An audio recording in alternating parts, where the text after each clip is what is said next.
আমি এই মুহূর্তে দাঁড়িয়ে আছি জসিমউদ্দিন হল, বঙ্গবন্ধু হল, ৭১ হল, জিয়া হল, সূর্য সেন হলের ঠিক যে সামনে হলপাড়ার যেই যাওয়ার জায়গাটি এখানে আমরা এক চাচাকে দেখতে পাচ্ছি। আমি চাচার কাছে জানতে চাইবো প্রথমেই যে চাচা আপনার পরিচয়টা একটু দিবেন, আপনার নাম? আমার নাম মোহাম্মদ ইউসুফ আলী। আমার গ্রামের বাড়ি হয়েছে বরিশাল মেহেন্দিগঞ্জ। আমার বাড়িকে সব নদিয়ে নিয়ে গেছে। এখানে দীর্ঘ যাবৎ এই ডাইনিং ক্যান্টিনে এমনি এমনি লন্ডারিতে কাজ করছি। এখন কিছু কলা টলা বেশি। এখন আর কি এই করোনার মতনই আর কি সমস্যা একটা হয়ে গেছে। এখন বর্তমানে আমি এখানে বেকারি আছি। আমার এখানে কেউই নাই, আমার কোনো আত্মীয় স্বজনও নাই। আমি একাই এখানে পড়ে রয়েছি। আমার যে বাইরে কোনো জায়গায় যে গিয়ে থাকবো এরকম আমার কোনো জায়গা নাই, কোনো ইয়ে নেই। আচ্ছা চাচা, আপনি কি সবসময় হলেই থাকতেন? আমি তো মনে করেন ইন্টারন্যাশনাল হলে অনেক দিন যাবৎ লন্ডারি চালাইছি। এখন আর লন্ডারি কাম করতে আর পারতে আসি না, যার জন্য এখন ক্যাম্পাসের ভিতরে বইয়া 2017 থেকে ক্যাম্পাসের কটা কলা টলা বেশি মোটামুটি তো ভালোই আসছিলাম। কিন্তু এই মাঝখানে এই করোনার পর থেকে মোটামুটি একটা বেশি একটা ভালো ইয়াতে নাই। কিন্তু আমার কোনো কিছুই নাই। আমি ইউনিভার্সিটিতে একটা চাকরির জন্য অনেক চেষ্টা করছিলাম, কিন্তু তাও আমার হইল না, দুর্ভাগ্য। এখন টুকটাক কটা কলা টলা বেশি। এখন এই অবস্থায় আছি আর কি আমি। আচ্ছা, আপনি এই ক্যাম্পাসে প্রথম আসেন কত সালে এবং কত বছর আগে?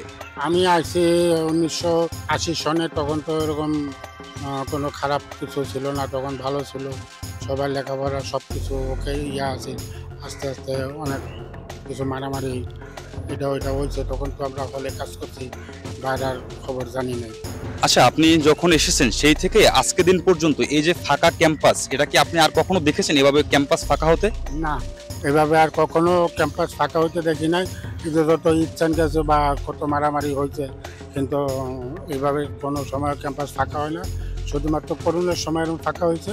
আর এই জন্য এই আছে 2 দিন ধরে ক্যাম্পাস পুরো ফাঁকা। ক্যাম্পাসে কোনো লোকজন নাই, যা আছে এই হলে হলে শুধু স্টাফ, এছাড়া কোনো বাইরের কোনো লোক নেই। তাহলে আপনি যে ব্যবসাটি করতেন, মূলত একটি ছোট ব্যবসা করতেন, এই যে ছাত্রছাত্রীরা চলে গেছে ক্যাম্পাস ছেড়ে, সেই জন্য কি আপনার ব্যবসায় কোনো প্রভাব পড়ছে কিনা এবং আপনার কোনো ক্ষতি হচ্ছে কিনা? না, এটার জন্য তো এখন কেউ নাই। এখন আমি মাল কিভাবে নিয়ে আসবো আর কার কাছে বিক্রি করব? এখন আমি বর্তমানে বেকার আছি। এখন তো আমার কোনো বেচা কিনার কোনো ইয়ে নাই। আমি কা- আমি এখন কিছু নিয়ে আসবো, কেমনে আনবো, কার কাছে বেচবো? না আমি বয়ে থাকবো, কে আছে কিনার? কেউ নাই। আচ্ছা, সর্বশেষ আপনার কাছে জানতে চাই, সবাই যেহেতু হল ছেড়ে দিয়েছে, আপনার ব্যবসায় ক্ষতি হচ্ছে, তো আপনি ক্যাম্পাস ছেড়ে যাচ্ছেন না কেন? আমি এখান থেকে আমি কোথায় যাব? আমার যাওয়ার মতন তো এরকম কোনো জায়গা নাই। আমার কোনো কেউ নাই যে আমি অমুকের কাছে যামু, গিয়ে অমুকের কাছে একটু ঠাই লইলাম বা গিয়ে ওখানে একটু ব্যবসা করলাম।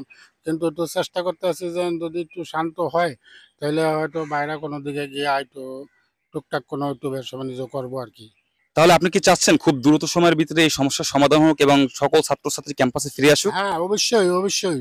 এই যে না, সরকার যাতে সবাইকে আম সান্ত্বনা দিয়া ইয়া কইরা সবাই যাতে আসতে পারে লেখাপড়ার জন্য। সবাইকে যাতে সান্ত্বনা দেয় যেন তোমরা সবাই চলে আসো। আ আমরা আমাদের একটা কোনো ভুলের কারণে এরকম হইতে যাক, আমরা এটা সংশোধন করে দেখব। যেমন স্টাফরা চাকরি-বাকরি করে, অফিস আদালত করে, ছাত্রছাত্রীরা লেখাপড়া করে। অ্যা সবাইকে সবার জন্য সুযোগ দেওয়া হবে। তোমরা সবাই আস্তে, আস্তে আমার সরকারের থেকে বা একটা হাঙ্গামা হয়েছে, এই হাঙ্গামা আমরা এটা আ মিটমাট করে দিব। কিন্তু তোমরা সবাই ক্যাম্পাসে চলে আসলে সবচাইতে ভালো হবে। জি, ঠিক আছে কাকা, ধন্যবাদ আপনাকে।